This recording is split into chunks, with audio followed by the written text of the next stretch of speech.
BRS కి ఎందుకు ఓటేయాలి? బీఆర్ఎస్ కి ఎందుకు ఓటేయాలి? నేను చెప్తాను, నువ్వు విను. ఈ రోజు 10 జిల్లాల తెలంగాణను 33 జిల్లాలు చేసి ప్రజల వద్దకే పరిపాలన తెచ్చిర్రు.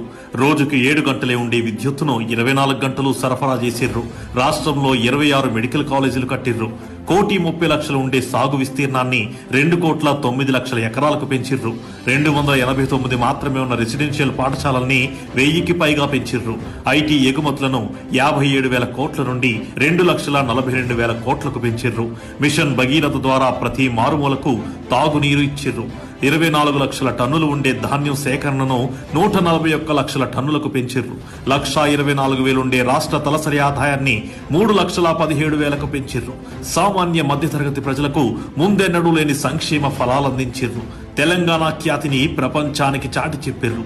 ఇలా చెప్పుకుంటూ పోతే మాటల్లో చెప్పలేనంత అభివృద్ధిని చేసి చూపించిర్రు. చాలా ఇంకేమైనా కావాలా? కేవలం